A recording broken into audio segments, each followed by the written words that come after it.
देखो साथियों, मैं तो ये कहना चाह रहा हूं कि संविदा संयुक्त मोर्चा, इसका गठन, मैं भी 2008 से विद्यार्थी मित्र रहा हूं और खूब संघर्ष किया है हमने। विद्यार्थी मित्रों का संघर्ष आप जानते हो, माननीय मुख्यमंत्री अशोक गहलोत जी में लोहा माना है कि आपको संघर्ष सीखना तो विद्यार्थी मित्रों सीखना। संघर्ष करते करते हम यहां तक आ गए, लेकिन हमारे दिमाग में पहले कभी ये प्लान नहीं आया कि हमें सारे संविदा कर्मियों को एक जगह आना चाहिए। ये पहली बार माननीय शमशेर गांधी जी ने इस प्लान को तैयार किया और ये सारे संविदा कर्मियों को एक जगह लेके आए। ये इसके लिए मैं देखो इनका बहुत कायल हूं और इनका इस बात के लिए सम्मान करता हूं। दूसरी बात, कोई आदमी क्या कहे मुझे इससे लेना देना नहीं है, मेरे लिए सभी सम्मानीय है और सभी अपने अपने तरीके से देखो सही संघर्ष कर रहे होंगे, क्योंकि संघर्ष का आकलन है मैं खुद मेरा करूं उससे नहीं होता है, पब्लिक में आपकी क्या छवि है उससे होता है।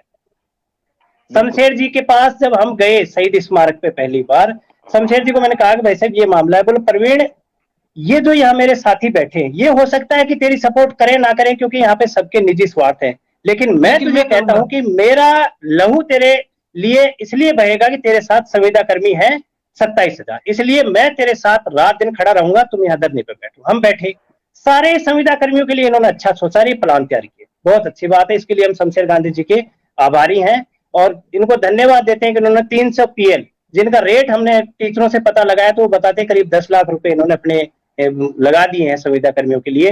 भूखे प्यासे डूंगरपुर बांसवाड़ा कई जगह हमने, पटेल जी ने भी संघर्ष किया, ये साथी जो हमारे आए हुए इन्होंने भी सभी ने संघर्ष किया अपने अपने तरीके से। अब मैं ये कहना चाहता हूं कि 3-1 का पैटर्न सरकार लेके आई। वर्तमान में सरकार जो चीजें लेके आ रही है वो चीज अभी बाहर नहीं आई, और जब तक बाहर धरातल पे आई नहीं, कही तो रही है सही, सरकार तो पहले ये भी कह रही थी कि उम्र और संतान वालों को नहीं लेंगे, लेकिन जब तक वो आदेश आया, आदेश आने के बाद संघर्ष किया तो ठीक हो गया। अब 3-1 का फार्मूला सरकार लेके आ रही है, तो 3-1 का फार्मूला पहले उसको बाहर तो आने दो। उससे पहले ही संघर्ष समिति बन गई, संघर्ष समिति में शमशेर जी का नाम आ गया, मुझे मेरा नाम लिख दिया, मुझे पता ही नहीं है किसने बढ़ाई, क्यों बढ़ाई, इसका टारगेट क्या है, क्या लेना है, क्या देना है। अरे भाइयों, संविदा कर्मियों के लिए संघर्ष करना कोई बुरी बात नहीं है, अगर हमारे साथ कुछ गलत होगा तो हम करेंगे, लेकिन कम से कम सारे लोगों को एक साथ, जिस आदमी ने इस संगठन को यहां तक पहुंचाया उस आदमी को ये पता ही नहीं है कि क्या हो रहा है क्या नहीं हो रहा है, मुझे खुद को ये पता नहीं है किसने बढ़ा दिया, कहां मेरा नाम लिख दिया, इन सौदों से क्या लेना देना है। पहले 3-1 का फार्मूला बाहर आए, हमें पता लगे। कोई कह रहा है भैया 3-1 का फार्मूला बाहर आ जाएगा तो तुम क्या करोगे? अरे भैया, संतान और उम्र के मामले में सरकार ने हमें बाहर कर दिया था, मैं खुद भी था उसमें बाहर। हमने शमशेर जी जो कहा कि दादा ये बात हो गई, ये बोला टेंशन मत करो, निदेशालय पर धरना लगाया, इन्होंने निर्देशित किया और अपने स्तर पर राठौर जी से प्रयास करवाया, समस्या का समाधान हुआ। आज 3-1 का फार्मूला है, उससे जितने भी संविदा कर्मी नियमित होते, हम नहीं कह रहे हमारा नहीं होगा, उससे हमें पता है, लेकिन हमें ये पता है कि सरकार उसको, कुलदीप जी ये राज है, बीकानेर का धरना हमारा था, हमने किसी को नहीं बताया, मुझे पता है, मुझे किसी को नहीं बताया हमने। प्रवीण भाई आपकी एक बात को मैंने पकड़ा है, प्रवीण भाई की बात का मैं थोड़ा सा जवाब दूंगा, मेरे संगठन के साथी हैं संघर्ष मैं एक बार पटेल जी 2 मिनट रुको, एक बार मेरी बात पूरी बात पूरी हो जाए उसके बाद पटेल जी मैं सीधा सवाल आप ही से लूंगा ना, क्योंकि फिर समय भी लगभग कोई दिक्कत नहीं, अपने साथी है घर का चैनल है। नेता एक मंच पर आए ताकि संविदा कर्मचारियों की आवाज को आप सभी मिलकर पुरजोर तरीके से उठा पाए, जिससे वो नियमित हो, आप सबके घर में उनकी दुआएं लगेगी, मुझे भी दुआ मिलेगी।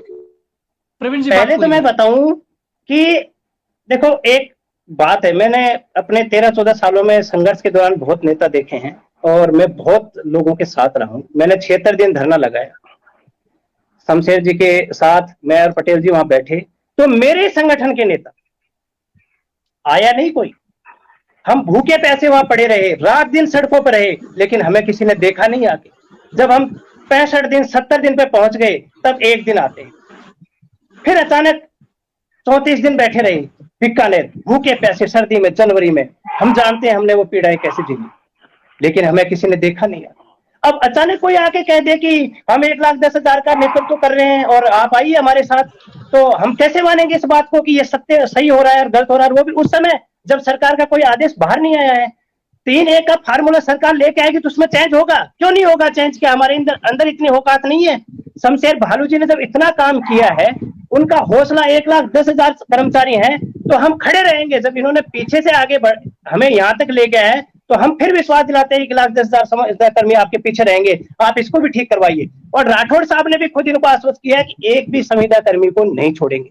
अब हम पहले ही सरकार के खिलाफ खड़े हो जाए और चिल्लाने लग जाए, तो इससे माननीय मुख्यमंत्री तो नाराज होंगे ही होंगे, जो अपने बीच के मध्यस्थता वाले साथी है माननीय राठौड़ साहब है, वो भी नाराज होंगे। और देखो कहीं ना कहीं गलत प्रभाव तो जाता ही है।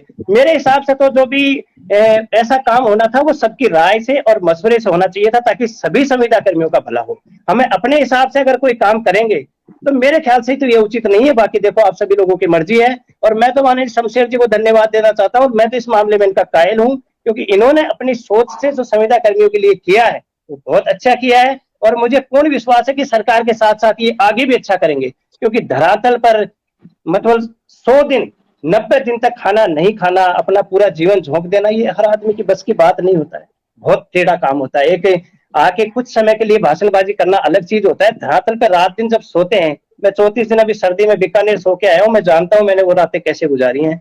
इसलिए सभी मिलकर अगर सिस्टम को सही तरीके से चलाएंगे तो कुछ भी असंभव नहीं है, सब कुछ संभव है। असंभव तो कुछ भी नहीं रहेगा, हमें पता है। राठौड़ साहब ने भी कहा है, माननीय शमशेर जी भी कह रहे हैं कि ऐसा कुछ नहीं है, अंदर की प्लानिंग को पूरा ध्यान रखो और उस हिसाब से काम करो।